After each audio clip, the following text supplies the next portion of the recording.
not a YouTuber, just like making videos. And this one is kind of like a part 2 to my modern day slavery video, because to be honest with you, I'm getting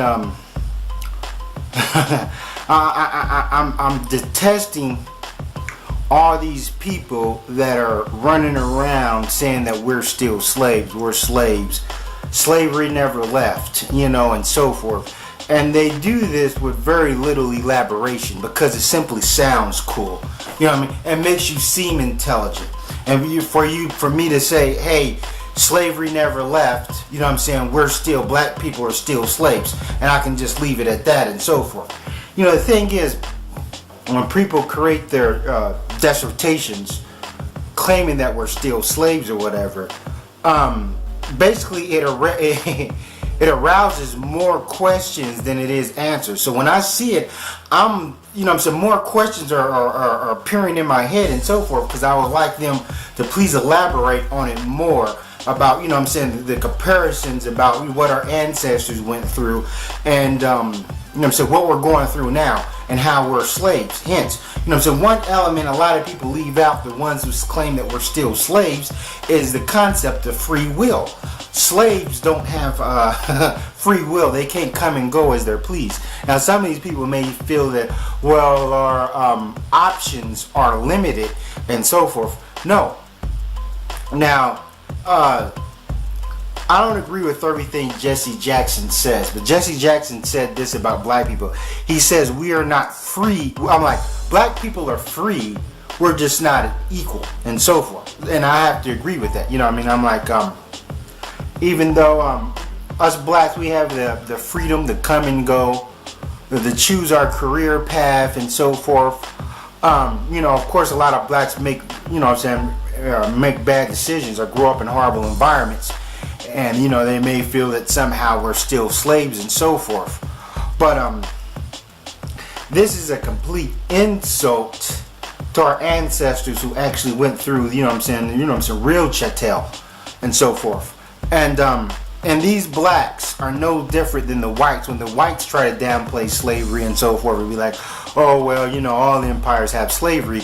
And these black dudes running around, or these pseudo-intellectuals run around and say that we're slaves and so forth, as we're going through the same thing that our ancestors went through, or somehow the white man tricked us or whatever, or or made slavery more slicker to understand, that people simply can't recognize if they're in slavery so much because of the diabolical white man and his genius plans and so forth. Now, first of all, let's Now, I guarantee you, if I had a time machine, and I went back and I grabbed actual people who were enslaved, put them in my time machine, and brought them to this our modern age and so forth, and just tell them, say, hey, you guys got free will, have at it. So, and I guarantee you that these slaves that came out of my time capsule will take advantage of, what they got. They'll probably seek an education, and they'll make a lot of these so-called pseudo Afrocentric intellectuals with their half-baked, half-wit ideologies look stupid. Because here's a person who was actually a slave. He comes to our modern age, and then he wants to get schooled. He wants to learn how to read and write first, and then he wants to open his own business. He want to take advantage of everything. He's not going to just sit around and mentally deteriorate and so forth. Now, a Confederate general. Now, this is what a Confederate general says. I can't recall his name. It wasn't General Lee, but if anybody know this, just type his name down in the comment section. But when the slaves were first emancipated, so they said, the Confederate general, this particular Confederate general, compared blacks to white trash. And he was talking real greasily about white. He said white white trash are the worst form of life. He said the white trash won't seek an education or to better themselves. As if these freed black slaves, not only did they not hold a grudge against white people, but the first thing they did was seek an education and seek to grab a hold of opportunity that they was denied. During slavery and so forth. So that's why I say my time traveling slaves will put a lot of these black people, are these, not all, but these dudes that want to pout that we're still slaves to shame and so forth. Also, when you talk about modern day slavery, like, well, that's slavery. This is modern day slavery is very similar to slavery of yesteryear. Why? Because it's free will. For instance, you got the human trafficking. Yeah. When we think of the most horrific of crimes, the ones so morally repugnant and barbaric, the widespread ones that make you question humanity, it can help us cope to believe they happened somewhere else, somewhere far away. That's why this weekend's FBI prostitution sting and capture of over 150 pimps was so disturbing. Over 100 children rescued. Sexual slavery here at home.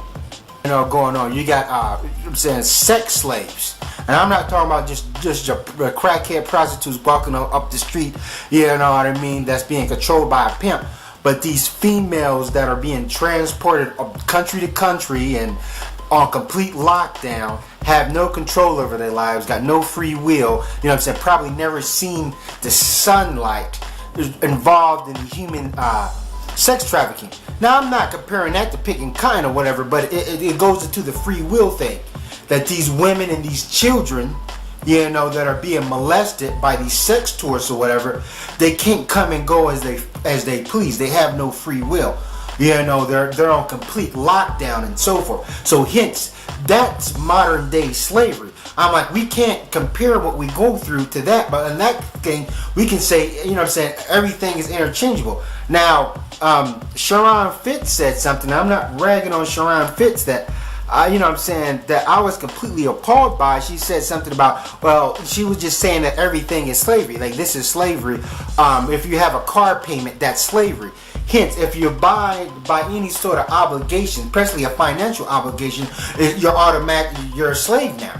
So hence, as I've said, this is an insult to the people who actually went through slavery, who actually took whips on their back or whatever, who couldn't come and go as they pleased, couldn't think for themselves, couldn't even say what was really on their mind. I'm like, these people get on YouTube and express their feelings and so forth.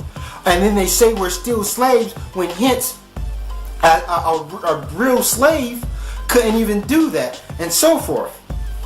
But, but these people who say that we're still slaves, they do not have any sort of dissertation on how our life was before slavery. I'm like, back in Africa or wherever you feel black people originated from, or where we're at before, we was put in chattel and so forth.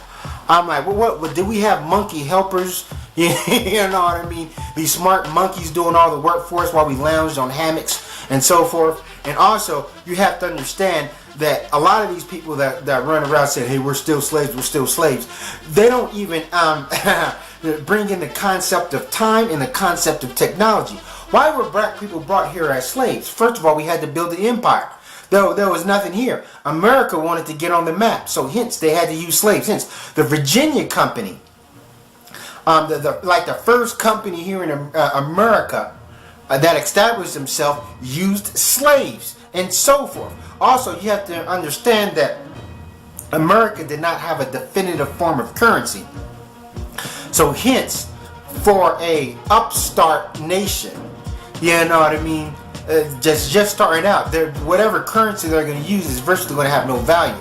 So hence, they had to build an empire for our currency to be even worth anything. So hence, you figure that a lot of white people from Europe, if they wanted to come here and work, they would have to get paid something. But if America wasn't a strong empire, its dollar, whatever it's printing out, wouldn't be worth anything. So hence, black people were used here to build an empire, first of all, because there was nothing here. There wasn't no McDonald's or no Walmart and so forth. I'm like, technology there was primitive, even for the Europeans. People act like you at that time Europeans had helicopters and submarines. No, and so forth. So exactly, they used cotton, and cotton was the biggest export, and hence cotton that generated over close to 80% of America's wealth, and so forth. Helped put America on the map. Now, what would you say these early settlers, what were they doing and so forth? These people who ran away from England. Well, they were basically living in log cabins, having sex and multiplying. Matter of fact, the leaders of this country, the white leaders, told white people to do that. You know what I'm saying? They wanted to, you know what I'm saying, to populate, you know what I'm saying, this country with white people. You know what I'm saying? And so therefore white people, even though they had it harsh too, you know what I mean? They were coming directly from the judges and so forth. They had some sort of leeway. They were literally told, you know what I mean, have as many kids as you want and so forth. Now a lot of the immigrants, you know what I'm saying, from Russia or whatever, that came across on tugboats to the eastern seaports and so forth. They didn't show up until America had something established and so forth, especially during the Civil War area, you know, and so forth, because both the North and the South, you know what I'm saying, got their rocks off with slavery and so forth. Hence, you had slave-holding states and non-slave-holding states, and these weren't exactly divided by the North and the South. Hence, Texas was almost operating as its own nation within itself, albeit being part of the South. And Texas had slaves. Matter of fact, we ever seen the show Alamo and so forth? There was slavery in Texas. Hence, that's why you have the Juneteenth award. You know what I'm saying? Well, that celebration is Juneteenth, because Texas held slaves 2 years after slaves were supposed to be emancipated and so forth. But hence, the point I'm trying to get at is the same thing I was saying before about how people are still saying that we're still slaves. Now, I agree, we're second-class citizens. I agree with you with that. We're not as equal to white people, nor as valuable as white people in the eyes of, you know what I'm saying, the U.S. government and so forth. I agree with that. We face discrimination. I agree with that. We were maybe oppressed. We're still being oppressed. Somewhat, I have to agree with that and so forth in certain areas, because, you know what I'm saying, a lot of black hoods, inner city areas, are ran like police states and so forth. But I'm not going to agree that the white man somehow created this form of modern day slavery that's almost equal as the, you know what I'm saying, the slavery of yonder year and so forth. Hence, when slaves were brought here for a purpose, to build an empire. Now that the empire is built, you know what I'm saying, there was no use for the slaves and so forth. You know what I'm saying, on a grand scale and so forth. I can understand a lot of people, like McDonald's would probably want to have slaves if they could and so forth. But, you know, I remember having an argument with a white bigot on the internet, and he said to me, are you mad because, he said, are you mad because you're outdated farm equipment and so forth, outdated farm equipment. So therefore, he's taking a jab at me, saying that there was no use for slavery, you know what I'm saying, on a certain level due to technology and so forth. Now, these people that run around and claim that we're still slaves, and that the white man somehow created this super scheme, is to say that the white man had great foresight, that he was going to use black people to build his country up, and figure that slaves would be no longer needed and will simply have to change and adjust how slavery was. No, the forefathers of this country had horrible foresight, but hence you had the Negro problem. Mentioned white people had to constantly go to the drawing board and figure out what the hell they're going to do with black people and so forth. Like some was like send them back to Africa, you know, and so forth. That's why you had Liberia, which that was a failed attempt and so forth. But a lot of white people wanted black people to stay here and just be subjected to cruelty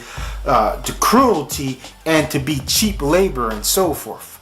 Now, and so if there was any sort of post-slavery, you know, it would have been during that era of Reconstruction, because the thing is, the white slave owners you know what I'm saying, the American slave owners didn't get compensated for their investment in slavery and so forth. So hence, when the slaves were free, they were trying to figure out what kind of ways to put them back into slavery, and that was, you know what I'm saying, through a criminal mischief and so forth.